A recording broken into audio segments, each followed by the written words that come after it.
Hello friends, सर्वांचे स्वागत आहे आपल्या के पी फार्मा यूट्यूब पेजवर. आणि आज आपण नवीन टॉपिक स्टार्ट करणार आहोत. आपल्या टॉपिकचं नेम आहे क्लिनिकल ट्रायल्स. तर क्लिनिकल ट्रायल्स हा टॉपिक फार्मॅकोलॉजी अंडरचा टॉपिक आहे. सो सिम्पली आपण याला असंही म्हणू शकतो, क्लिनिकल ट्रायल्स जे आहेत तर it is the branch of pharmacology आहे. आणि हा जो टॉपिक आहे तर डी फार्मसी आणि बी फार्मसी या दोन्हीही कोर्सच्या स्टुडंटसाठी अत्यंत इम्पॉर्टंट हा टॉपिक आहे. तसेच आपल्या ज्या फार्मसी रिलेटेडच्या कॉम्पिटेटिव्ह एक्झाम्स असतात तर त्या एक्झाम्समध्ये सुद्धा क्लिनिकल ट्रायल्स या टॉपिकवरती कंपल्सरी 1 ते 2 क्वेश्चन्स विचारलेच जातात. तर खूप सोपा टॉपिक आहे हा. आणि प्रिव्हियसली आपण फार्मेकोव्हिजिलन्स हा टॉपिक कव्हर केला होता. तर त्यामध्ये सुद्धा बघा आपण एकदम सिम्पली वेमध्ये बेसिक क्लिनिकल ट्रायल्स म्हणजे काय आहे तर हे आपण डिस्कस केलं होतं. आणि आजच्या लेक्चरमध्ये आपण ब्रीफली क्लिनिकल ट्रायल्स म्हणजे काय किंवा क्लिनिकल ट्रायलचे जे इम्पॉर्टन्स आहेत, सोबतच क्लिनिकल ट्रायलचे ज्या फेजेस आहेत तर ते आज आपण कव्हर करणार आहोत. ठीक आहे, तर टॉपिककडे प्रोसीड करू. तर इथे बघा कंटेंट आहेत.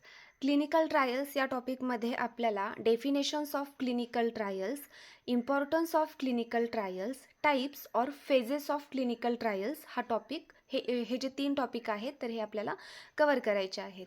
तर वन बाय वन आपण आपला जो टॉपिक आहे क्लिनिकल ट्रायल्स तर हा स्टार्ट करू आणि जे पॉईंट्स आहेत तर ते कव्हर करू. तर इथे बघा डेफिनेशन्स दिलेली आहे क्लिनिकल ट्रायलची. आता क्लिनिकल ट्रायल्स सिम्पली जर आपण बघायचं म्हटलं तर क्लिनिकल ट्रायल्स म्हणजे काय असतात की जे पण ड्रग्ज आहेत, फार्मास्युटिकल प्रोडक्ट्स जे की मार्केटेड झालेले आहेत तर ते मार्केटेड होण्यासाठी ज्या फेजमधनं ड्रग पास केला जातो तर त्या प्रोसेसला क्लिनिकल ट्रायल्स म्हणतात. ओके, सिम्पली लक्षात ठेवायचं हे क्लिनिकल ट्रायल्स म्हणजे काय आहेत, जे फार्मास्युटिकल प्रोडक्ट्स असतात तर ते फार्मास्युटिकल प्रोडक्ट्सवरती त्यांची सेफ्टी, इफिकसी, साईड इफेक्ट किंवा ॲडव्हर्स ड्रग रिॲक्शन्स ह्या टेस्ट ॲज वेल ॲज टॉक्झिसिटी या सगळ्या टेस्ट परफॉर्म केल्या जातात. या सगळ्या टेस्टमधनं ज्यावेळेस ड्रग पास होतो त्यानंतर त्याला मार्केटेड अप्रुव्हल भेटतं. तर ड्रग मार्केटेड अप्रुव्हल होण्यासाठी ज्या फेजेस परफॉर्म होतात तर त्यालाच क्लिनिकल ट्रायल्स म्हणतात. ओके, तर सिम्पल आहे. इथे डेफिनेशन्स बघू आपण. आता याच्या डिफाईन आहेत तर मी 2 टाईपच्या डिफाईन इथे दिलेल्या आहेत आणि प्रत्येक डिफाईनचा मिनिंग तोच आहे. ओके, फक्त काय आहे की जी डिफाईन आहे तर ती आपण थोडंसं एक वर्ड्स अकॉर्डिंग चेंजेस केलेले आहेत, बट जे मिनिंग आहे तर ते एकच आहे. ओके, तर फर्स्ट आहे clinical trial is a systematic study of a new drug in human subject is non as clinical trial. आता या ज्या क्लिनिकल ट्रायल्स असतात तर ह्या डिरेक्टली ह्युमनवरती परफॉर्म केल्या जात नाही. ओके, ज्या क्लिनिकल ट्रायल्स असतात, जो ड्रग आपल्याला मार्केटेड करायचा आहे तर तो ड्रग मार्केटेड होण्याआधी त्याच्यावरती ज्या पण ट्रायल्स आहेत तर त्या ॲनिमल्सवरती परफॉर्म केल्या जातात.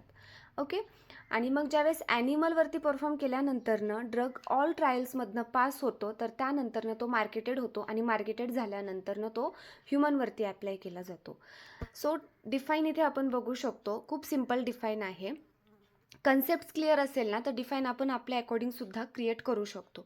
So clinical trial systematic study of new drug. Okay, new drug in human subject is non as clinical trial. आता ही एक डिफाईन आहे, हवं तर नोट डाऊन करून घ्या तुम्ही. देन सेकंड डिफाईन बघू आपण. So clinical trial is a systematic investigation.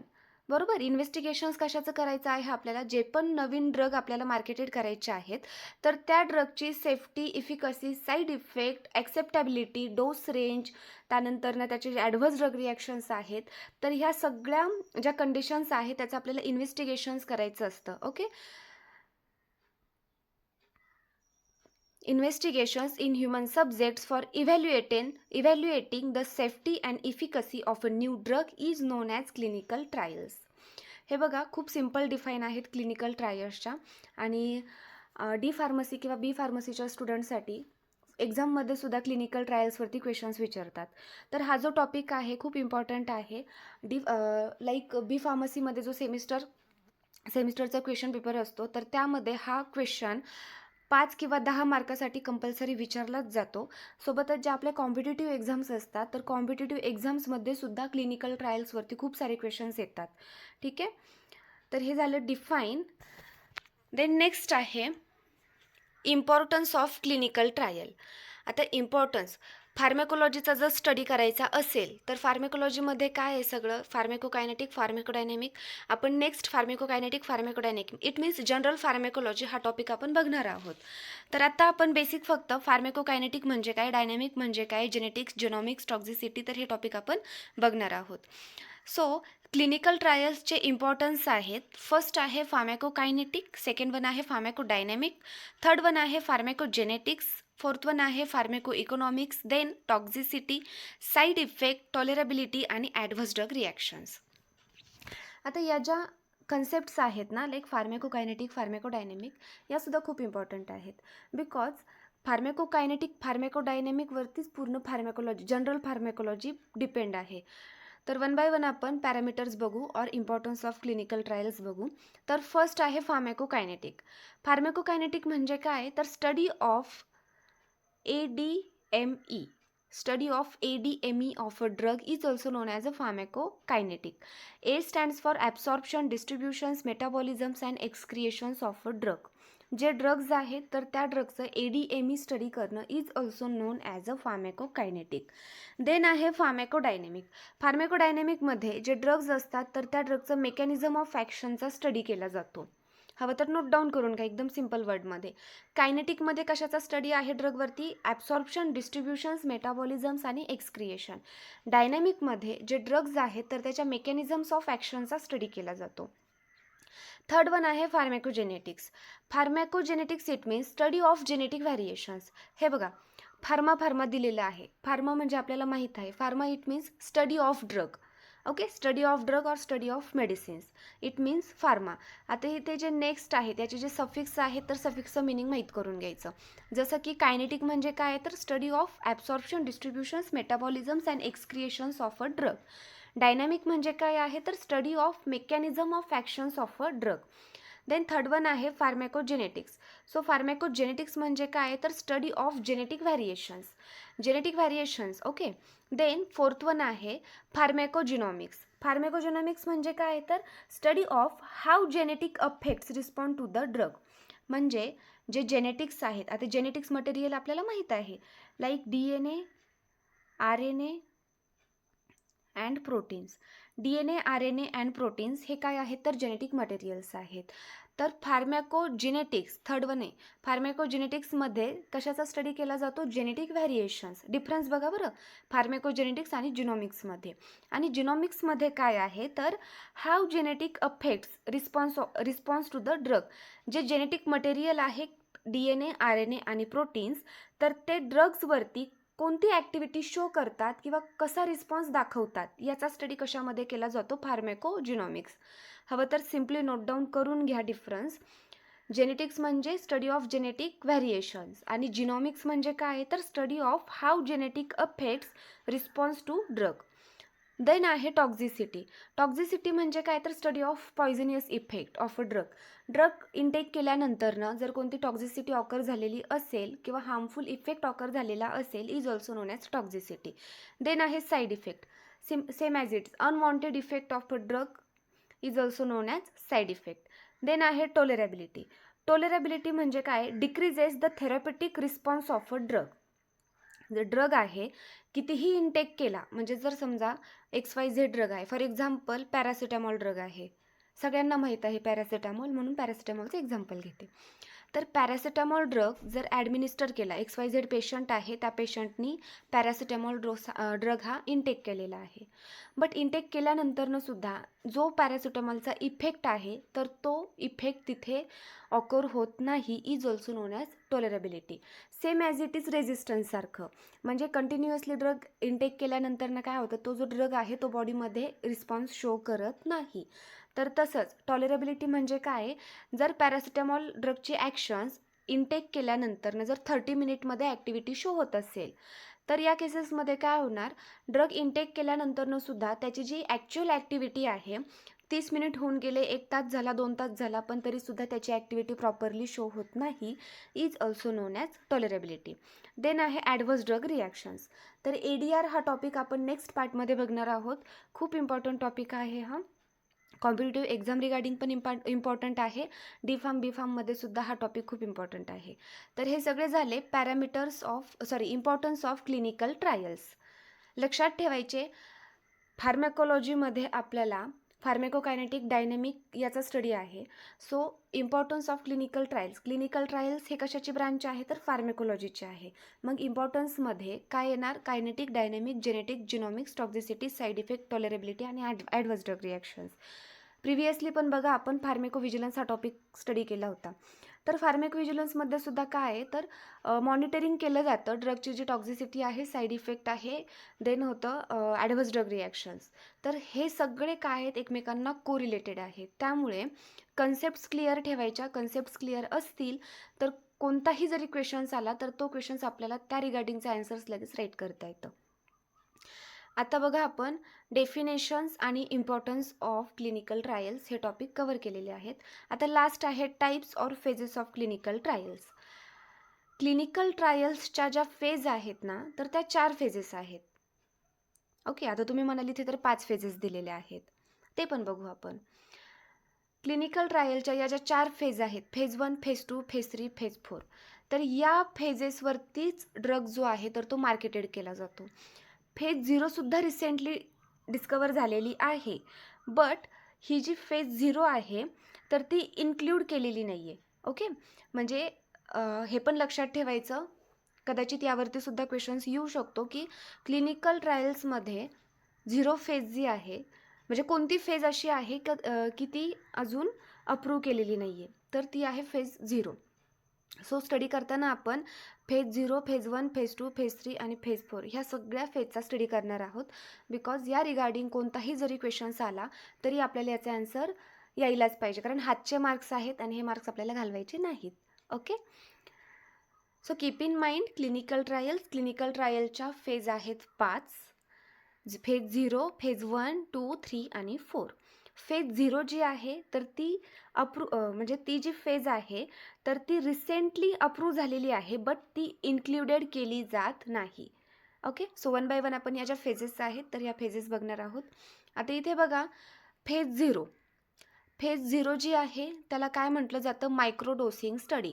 Points जे हायलाईट्स केलेले आहेत तर ते पॉईंट्स त्या रिगार्डिंग MCQ क्वेश्चन्स विचारतात. ओके, आणि ज्या फार्मसीच्या कॉम्पिटिटिव्ह एक्झाम्स असतात त्यामध्ये या टाईपचेच क्वेश्चन्स विचारले जातात. फॉर एक्झाम्पल जर क्वेश्चन्स आला phase 0 is also known as, किंवा फेज 0चं अदर नेम काय आहे तर phase 0 is also known as microdosing study.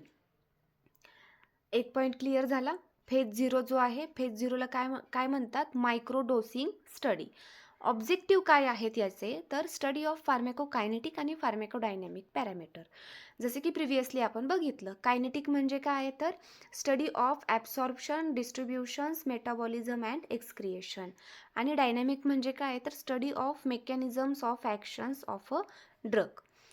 तर फार्मॅकोकायनेटिक आणि फार्मॅकोडायनॅमिक हे कशाचे ऑब्जेक्टिव्ह आहेत, फेज 0. देन आहे फेज 0मध्ये किती ॲनिमल्स यूज केले जातात. क्लिनिकल ट्रायल्स, ओके, जे ड्रग्ज आहेत जे की आपल्याला फार्मास्युटिकल प्रोडक्ट्स मार्केटेड करायचे आहेत तर ते मार्केटेड करण्याआधी फेजमधनं जातात. तर फेज 0मध्ये टोटल किती ॲनिमल्स यूज केले जातात तर फेज 0मध्ये 10 ते 15 हेल्दी ॲनिमल्स यूज केले जातात. जे पॉईंट्स हायलाइटेड केलेले आहेत तर त्या पॉईंट्सवरती तुम्ही फोकस करा. फेज 0ला काय म्हटलं जातं, मायक्रोडोसिंग स्टडी. ऑब्जेक्टिव्ह काय आहेत, फार्मॅकोकायनेटिक आणि फार्मॅकोडायनॅमिक. फार्मॅकोकायनेटिक आणि डायनॅमिकच्या सुद्धा आपण डिफाईन बघितलेले आहेत. ॲनिमल्स किती यूज केले जातात यामध्ये 10 to 15 हेल्दी ॲनिमल्स. देन आता नेक्स्ट आहे फेज 1. फेज 1ला काय म्हणतात, it is also known as a human pharmacology. Okay, phase 1 is also known as human pharmacology. Objective आहे monitoring safety, tolerability, safe clinical dose. आता तुम्ही म्हणाल की इथे मग सगळेच यूज करतात ना, like safety, efficacy, adverse drug reactions, तर मग हे सगळे सोबत का नरेट केलेलं. बट प्रत्येक फेजमध्ये एक त्याचा जो ऑब्जेक्टिव्ह आहे तर तो स्पेसिफिक ऑब्जेक्टिव्ह आहे. जसं की फेज 0 जे आहे तर फेज 0मध्ये कायनेटिक आणि डायनॅमिकचा स्टडी होतो. फेज 1मध्ये ड्रगची फक्त सेफ्टी हा पॉईंट इम्पॉर्टंट आहे.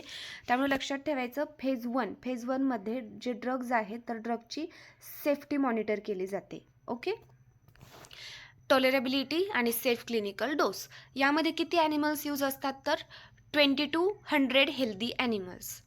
देन नेक्स्ट आहे फेज 2.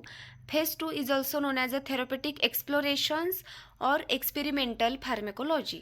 दोन्हीही ह्याचे जे दोन्हीही सिनोनिम्स आहेत तर ते लक्षात ठेवायचे फेज 0चे. फॉर एक्झाम्पल जर एक्झाममध्ये क्वेश्चन्स आला एक्सपेरिमेंटल फार्मेकोलॉजी, ओके, तर ही कोणती फेज आहे तर लगेच आपल्याला आन्सर आलंच पाहिजे. जी फेज 2 आहे is also known as a experimental pharmacology. As well as therapeutic explorations म्हणजे काय, is also known as a experimental pharmacology, आणि हे सुद्धा काय आहे तर फेज 2 आहे. याचं ऑब्जेक्टिव्ह आहे मॉनिटरिंग इफिकसी और डोस रेंज. देन यामध्ये किती ॲनिमल्स आहेत 100 to 500 healthy animals. Then third आहे phase 3 is also known as a therapeutic confirmation. Therapeutic confirmation हे झालं ह्याचं नेम म्हणजे सिनोनिम. ऑब्जेक्टिव्ह आहेत monitoring safety and tolerability. Animals आहेत यामध्ये 500 to 3000 हेल्दी ॲनिमल्स. देन ही जी फेज 3 आहे तर ही वायडर स्केलवरती ॲप्लिकेबल आहे. आणि जे जेरियाट्रिक पॉप्युलेशन्स आहे आपल्याला माहिती आहे पॉप्युलेशनची range adult, geriatric, paediatric. Geriatric म्हणजे काय की जे लाईक एज ग्रुप यामध्ये 50पेक्षा जो जास्त एज ग्रुप असतो और 60, ओके, हा जो एज ग्रुप आहे हा येतो जेरियाट्रिकमध्ये. सो जी फेज 3 आहे तर कोणत्या पॉप्युलेशन्समध्ये जास्त इन्व्हॉल्व आहे तर जेरियाट्रिक पॉप्युलेशन्समध्ये. वायडर स्केलवरती ॲप्लिकेबल आहे. यामध्ये 500 ते 3000 हेल्दी ॲनिमल्स यूज केले जातात. ऑब्जेक्टिव्ह आहे मॉनिटरिंग सेफ्टी अँड टॉलरेबिलिटी आणि is also known as a therapeutic confirmation. Then next आहे फेज 4.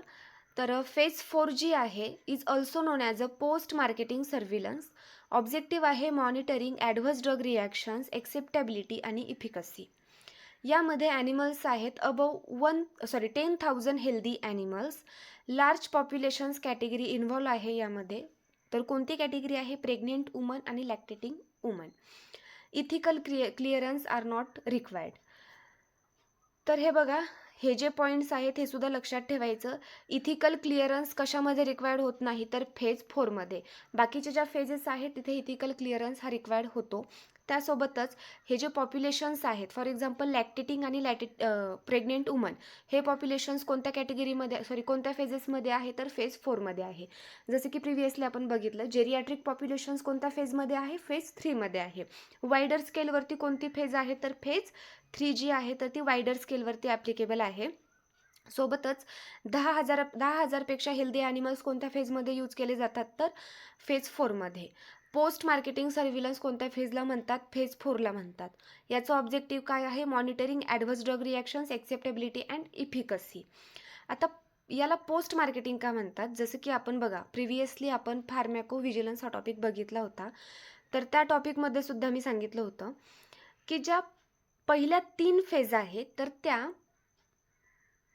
प्री क्लिनिकल मार्केटिंग झाल्या आणि जी फेज 4 आहे तर ती पोस्ट मार्केटिंग सर्व्हिलन्स आहे. त्याचं रिझन काय आहे, जर एखादा ड्रग आपल्याला अप्रूव्ह करायचा असेल तर त्याचं जे ॲप्लिकेशन्स आहे कोणताही XYZ आपण ड्रग आहे तर तो मार्केटेड येण्याआधी किंवा तो अप्रूव्हल करण्याआधी त्याचं जे ॲप्लिकेशन्स आहे ड्रग अप्रूव्हलचं तर ते INDAला दिलं जातं. ओके, INDA याचा जो लॉंग फॉर्म आहे तो आहे इन्व्हेस्टिगेशनल्स न्यू ड्रग ॲप्लिकेशन्स. ज्यावेळेस इन्व्हेस्टिगेशनल न्यू ड्रग ॲप्लिकेशन्स या कमिटीने ॲप्लिकेशन्स अप्रूव्ह केलं त्यानंतरनं या ज्या क्लिनिकलच्या ज्या फेजेस आहेत तर त्या फेज स्टार्ट होतात. मग फेज स्टार्ट झाल्यानंतरनं फेज 1 झाली, फेज 2 झाली, फेज 3 झाली आणि आता आली फेज 0, 1, 2 आणि 3. 3 फेज झाल्यानंतरनं हे जे ॲप्लिकेशन्स आहे हे कुठे जाणार NDAकडे म्हणजे फक्त न्यू ड्रग ॲप्लिकेशन्सकडे जाणार. ज्यावेळेस न्यू ड्रग ॲप्लिकेशन्स त्याला ॲनालाइज करणार. ॲनालाइज झाल्यानंतरनं जर सेफ्टी, इफिकसी, त्यानंतरनं लाईक ॲक्सेप्टेबिलिटी असेल, टॉलरेबिलिटी असेल, या सगळ्या फेजमधनं जर ड्रग पास होत असेल तर NDA ह्या ड्रगला मार्केट अप्रूव्हल देणार. आणि ज्यावेळेस मार्केट अप्रूव्हल भेटतं तर मार्केट अप्रूव्हल भेटल्यानंतरनं फेज 4 परफॉर्म केली जाते म्हणजे त्यालाच म्हटलं जातं पोस्ट मार्केटिंग सर्व्हिलन्स. तर लक्षात ठेवायचं फेज 4 ही पोस्ट मार्केटिंग सर्व्हिलन्स आहे आणि ज्या प्रिव्हियस फेजेस आहेत तर त्या कोणत्या फेजेस आहेत प्री मार्केटिंग सर्व्हिलन्स. ॲप्लिकेशन्स जे आहे न्यू ड्रग ॲप्लिकेशन्स ते कोणाकडे दिलं जातं, म्हणजे कोणताही फार्मास्युटिकल प्रोडक्ट्स मार्केटेड येण्याआधी त्याचं जे ॲप्लिकेशन्स आहे तर ते INDA, बघा बरं, INDA यांच्याकडे ॲप्लिकेशन्स दिलं जातं. याचा लॉंग फॉर्म आहे इन्व्हेस्टिगेशनल्स न्यू ड्रग ॲप्लिकेशन्स. ज्या वेळेस INDA ॲप्लिकेशन्स अप्रूव्ह करतो त्यावेळेसच क्लिनिकल फेजेस स्टार्ट होतात. तर जो आजचा आपला टॉपिक आहे क्लिनिकल ट्रायल्स, तर तो इथे कवर झालेला आहे. या टॉपिक रिगार्डिंग जर कोणाला काही डाऊट असेल तर तुम्ही कमेंट्समध्ये सांगू शकता. आणि जर व्हिडिओ आवडला असेल तर व्हिडिओला लाईक करा, शेअर करा आणि जर चॅनलवरती नवीन असाल तर सबस्क्राईब करा. थँक्यू.